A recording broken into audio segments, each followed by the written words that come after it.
என் வாழ்க்கை முறை, எண்ணம், வாழ்க்கை முறை மருந்துகள் கொடுத்து குணப்படுத்திடலாம். 5% பேஷண்ட்டுக்கு என்ன ஆகுதுன்னா, அந்த அம்மா கருவிட்டுருக்காங்க, கருவிட்டு இருக்கிற நேரத்தில் ஒரு இன்ஃபெக்ஷன் வருது, ஏதாவது ஒரு பெயின் கில்லர் சாப்பிட்றாங்க. இன்ஃபெக்ஷன் எதுவாக இருந்தாலும் 4 வாரத்திலிருந்து 8 வாரம்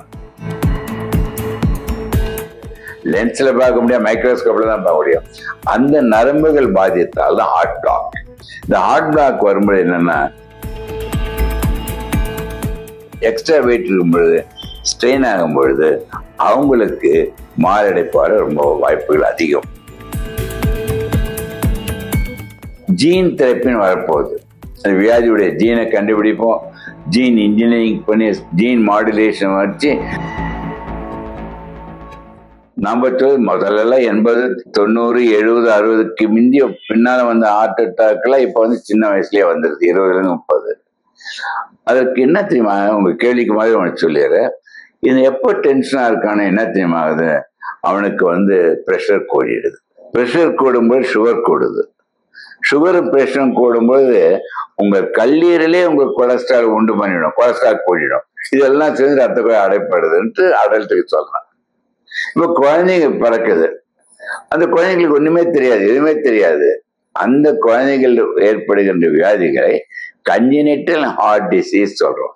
பிறக்கும் பொழுதே இந்த வியாதி வருது. பிறக்கும் பொழுது வருதுன்னு என்ன தெரியுமாங்க, நீங்க புரிஞ்சுக்கணும். அம்மா கருவிட்டு இருக்காங்க. எப்போ இதயம் அங்க ஆரம்பிக்குதுன்னா, இதயம் உருவாகுகின்ற டைம் 4 வாரத்திலிருந்து 8 வாரம். அது முக்கியமான டைம். 1 மாதத்திலிருந்து 2 மாதம். அந்த 4 வாரத்திலிருந்து 5 வாரம் மிக மிக முக்கியமான நேரம் அந்த அம்மாவிற்கு. ஃபார் எக்ஸாம்பிள், அந்த அம்மா கருவிட்டு இருக்காங்க, கருவிட்டு இருக்கிற நேரத்தில் ஒரு இன்ஃபெக்ஷன் வருது, ஏதாவது ஒரு பெயின் கில்லர் சாப்பிட்றாங்க, ஆன்டிபயோட்டிக் சாப்பிட்றாங்க, உணவு பற்றாக்குறையா இருக்குது, ஆர் சம்டைம்ஸ் தூக்க மாத்திரை, ஏதாவது மாத்திரை அவங்க சாப்பிட்றாங்க. இன்ஃபெக்ஷன் எதுவாக இருந்தாலும் 4 வாரத்திலிருந்து 8 வாரம் அது மனதில் ஏற்படுகின்ற பாதிப்பு கூட போதும். அது வயிற்றுல சக்குன்னு அடிப்படுது. அது பிசிக்கல் ட்ராமாவா இருக்கலாம், மென்டல் ட்ராமா இருக்கலாம், டயட்ல இருக்கலாம், இன்ஃபெக்ஷன் மருந்து அனைத்தும் அந்த குழந்தை உருவாகின்ற 4 வாரத்திலிருந்து 8 வாரத்தில் எந்த ஒரு சின்ன இருந்தாலும் குழந்தையுடைய இதயம் பாதிப்பது மட்டும் ஒண்ணு என்ன எடுத்துமா, இதயத்தை துவாரம் வந்துடும், இதய வேல் சுருக்கும். அதை பிறந்தோன்னா சில பேருக்கு ப்ளூ பேபியா பறக்கும். எல்லா வியாதிகளும் இந்த 4 வாரத்து 8 வாரத்தில் நடக்கிறது ஒன்று. ஒன்னுன்னு சொல்லி இந்த நேரம் கனெக்ஷன் கேள்விப்படுது. இப்ப ஆர்டிசம் நிறைய பேர் கேள்விப்படுறீங்க. இந்த ஆர்டிசத்தை கூட உலகில் ப்ரூவ் பண்ணது இந்த அம்மா. மூளை ரொம்ப எல்லா உறுப்புகளும் ஃபாஸ்டா டெவலப் ஆகுறது 4 வாரத்து 8 வாரம். அந்த டைம்ல ரொம்ப ரொம்ப கேர்ஃபுல்லா இருக்கும். எல்லா விதத்திலும் மன அளவில், உடம்பு அளவில், உணவு அளவில் எதுவுமே கேர்ஃபுல்லா இருக்கணும். அதனாலதான் அந்த காலத்துல நம்ம ஃபர்ஸ்ட் 3 மாசம் கருவிட்டு அம்மா அவங்க ரொம்ப நல்லா பார்த்துட்டு இருக்கணும். எதுக்காக சொல்றேன்னா, இவைகள்லாம் இருந்தாவே அந்த ஆர்டிசம் இல்லை, செரிப்ரல் பால்சின்னு பிறகுது இல்லை, நிறைய பிறவியில் வருகின்ற குறைகளை இந்த வாரத்தில் நடப்பதை புரிந்து கொண்டால் நிறைய தடுக்க முடியும் என்று கண்டுபிடிக்கப்பட்டது. அப்படி இன்கேஸ் குழந்தைகள் ப்ளூ பேபியா பிறக்குது, ஓட்டியோட பிறக்குது, இதய வேல்கள் அடைப்பட்டிருக்குது, அனைத்துக்கும் நம்ம சர்ஜரி பண்ணி பூர்ணமா குணப்படுத்தலாம்.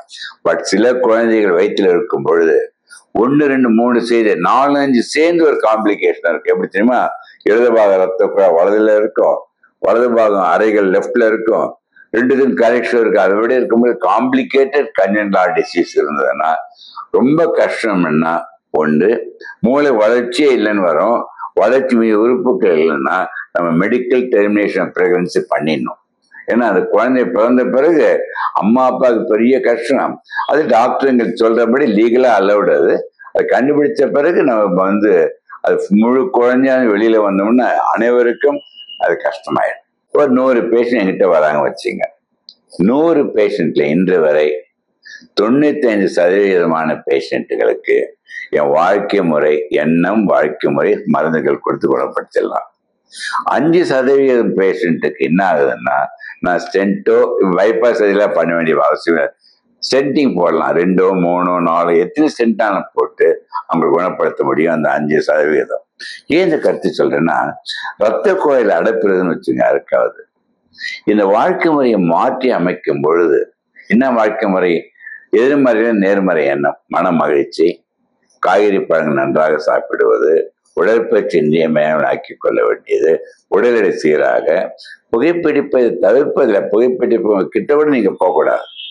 அந்த சூழ்நிலைக்கு போனாவே ஞாபகிச்சுங்க, உங்களுக்கு சர்க்கரை வியாதியோ ரத்த கொதிப்போ கொலஸ்ட்ரால் இருந்தால் 1 வருடத்தில் உங்களுக்கு மாத்திரையே தேவையில்லாமல் போய்விடும். அது பண்ணும் பொழுது எவருக்காவது இன்றைக்கு 95% அடைப்புன்னு வச்சு ரத்த குழாயில் 1 வருடம் கடைப்பிடித்தால் அந்த ரத்த குழாயின் அடைப்பு பூர்ணமா குணமடைந்து விடும். ரிவர்ஷன் ஆஃப் அத்தெரோஸ்க்ளரோசிஸ் ப்ரூவ் பண்ணியாச்சு ஒரு 18 வருடத்துக்கு முந்தைய. எதுக்கு நான் சொல்ல வரேன், இந்த ரிவர்ஷன் பண்ண முடியாது சொன்ன. சப்போஸ் அது ஸ்டென்ட் போட்டுக்கிட்டாங்க, பைபாஸ் பண்ணி அவங்க கியூர் நினைச்சுக்கிட்டு மறுபடியும் வாழ்க்கையை மாற்றவில்லை என்றால் ஸ்டென்ட் நல்லா இருக்கும், ஸ்டென்ட்டுக்கு மேலேயே கீழே வர பிளாக் அது தடுக்காது.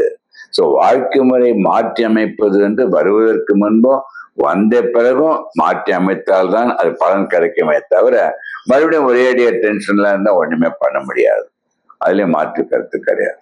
இப்போ அக்யூட் அட்டாக் வருது, வித்தின் 24 hours 6 ஹவர்ஸ்க்குள்ள பண்ண பிரைமரி பிடிசியே பண்றோம். எப்படின்னா உடனே ஒரு பலூன் போட்டு பலூன்ல இருந்து அந்த அடைப்பை எடுத்து கிளாட் இருந்தா கிளாட் எடுத்து அதில் ஸ்டென்ட் போட்டுட்டோம். ஸ்டென்ட் வந்து ஒரு ஸ்கெஃபோல்டிங் மாதிரி ஒரு ஸ்ப்ரிங். இப்போ உங்களுக்கு தெரியும்ல, பால் பாயிண்ட் பேனால வந்து ஒரு ஸ்ப்ரிங் இருக்குதுல்ல, அது ஏன் அவளுக்கு காசுல டைட்டேனியம் ரொம்ப தின்னும், வெளியில பார்த்தாவே தெரியாது.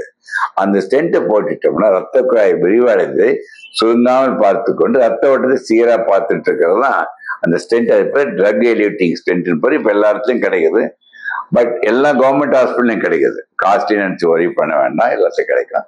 பட் நான் சொல்ற வாழ்க்கை முறை கடைபிடிச்சு இதுல உங்களுக்கு தேவையே இருக்காது.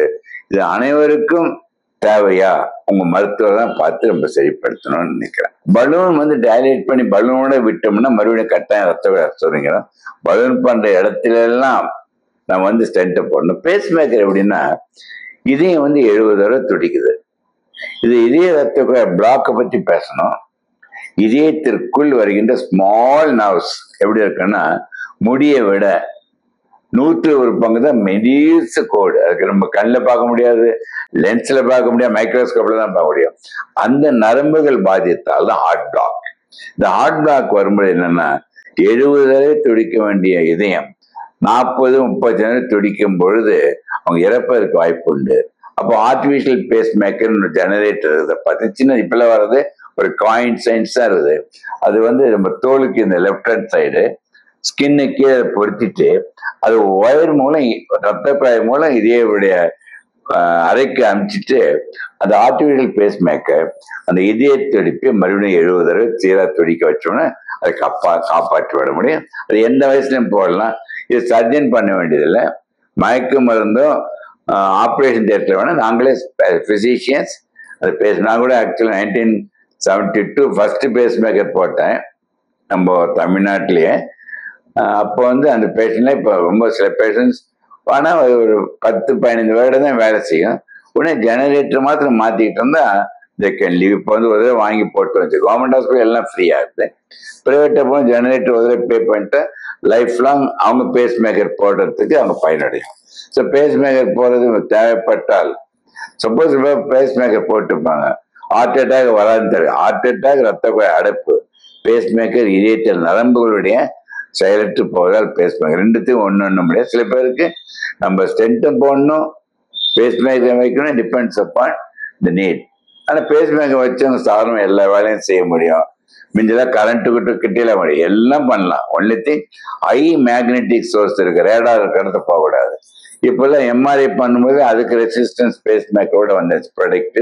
அது நீங்கள் நார்மல் ஒன்லி திங் வந்து பேஸ் மேக்கர் வச்சவங்க ஃப்ளைட்லேயோ மெட்டல் டிடெக்டர் போகும்போது அந்த கார்டை கையில் காட்டிட்டீங்கன்னா வெளிலும் தட்டி வர வேறங்க பேஸ் மேக்கர் வச்சு நீங்கள் ட்ராவல் எல்லாம் நார்மலாக பண்ண முடியும். இதே ரத்த குழாய் பிளாக்குக்கு இது வரைக்கும் வந்து ஓப்பன் ஸ்டேஜில் வேணும் ஒரு 10-15. இப்போ வந்து எல்லாமே ஸ்டென்ட்ல எல்லாம் போடலாம். ஆனால் அந்த பேஷண்ட்டுகளுக்கு ஒரு வேல்யூ பாதிப்பாக இருக்குது.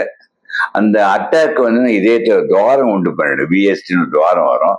அப்பெல்லாம் என்ன பண்ணுவோம், ஓப்பன் ஹார்ட் சர்ஜரி பண்ணி அந்த வேல்வை மாற்றணும், துவாரம் ஏற்பட்ட துவாரத்தை அடைச்சணும், ப்ளஸ் அதே சிட்டிங்கில் பைபாஸ் சர்ஜரியும் பண்ணலாம். பட் எந்த முறையை நீங்கள் பண்ணி கொண்டாலும் அனைத்தும் தற்காலிகம் என்று உணர வேண்டுமே தவிர பர்மனன்ட் கியூர் நினைச்சிடக்கூடாது. உங்க கேள்வியுடைய எக்ஸ்டென்ஷன் சொல்றேன். வெகு சீக்கிரத்தில் 10 வருஷத்துல பார்த்தீங்கன்னா ஜீன் தெரப்பின்னு வரப்போகுது. அந்த வியாதியுடைய ஜீனை கண்டுபிடிப்போம், ஜீன் இன்ஜினியரிங் பண்ணி ஜீன் மாடுலேஷன் வச்சு ஜீன்லேயே வந்து மாத்துற மாதிரி வர நாள் வெகு சீக்கிர ரொம்ப தூரம் இல்லை கட்டாயம் வந்துடும். குண்டா இருக்கவங்களுக்கு யூஸ்வலா பாருங்களேன், உடல் பருமனா இருக்கிறவங்களுக்கு யூஸ்வலா சர்க்கரை வியாதி இருக்கும், ரத்த கொதிப்பு இருக்கும், கொலஸ்ட்ரால் இருக்கும். அவங்களுக்கு அதோட என்ன ஆகுன்னா யூஸ்வலா இதயத்துடைய வேலை 2 மடங்கு 3 மடங்கு அதிகமாயிடுது. ஸோ எப்போ வெயிட்டுக்கு நீ கரெக்டா இருந்தா நல்லது. எக்ஸ்ட்ரா வெயிட் இருக்கும் பொழுது, ஸ்ட்ரெயின் ஆகும் பொழுது அவங்களுக்கு மாரடைப்பு வர ரொம்ப வாய்ப்புகள் அதிகம். 2வது அவங்களுக்கு மாரடைப்பு மட்டும் இல்லை, வெயிட் இருந்தாவே இந்த ஆர்த்ரைட்டிஸ், நீ பெயின் வந்துடும், எக்ஸசைஸ் பண்ண முடியாது, நடக்க முடியாது, அவங்களுக்கு கேஸ் ட்ரபிள் வந்துடும். அதை விட ஒபீஸியா இருக்கும் பொழுது ஸ்லீப் ஆப்னியா, நைட் தூங்கும் பொழுது குறைட்டு விட்டு டக்குன்னு எழுந்துப்பாங்க, இந்த கேஸ் ட்ரபிள் வந்துடும், ஆஸ்மா வந்துடும். எல்லா வியாதிகளுக்கும் ஒபிசிட்டிக்கும் சம்பந்தம் உண்டு. அதை எல்லா இடத்துலையும் சொல்றேன், தயவுசெய்து உடம்பிலும் பாரம் கூடாது, மனதிலும் பாரம் கூடாது. லீனா இருப்பான் ஒருத்தன், ப்ரெஷர் நார்மல், கொலஸ்ட்ரால் நார்மல், சர்க்கரை நார்மல், எக்ஸசைஸ் நல்லா பண்ணுவான், புகைப்பிடிப்பு எதுவுமே இல்லை, அவனுக்கு வார்த்தை வராதன்னா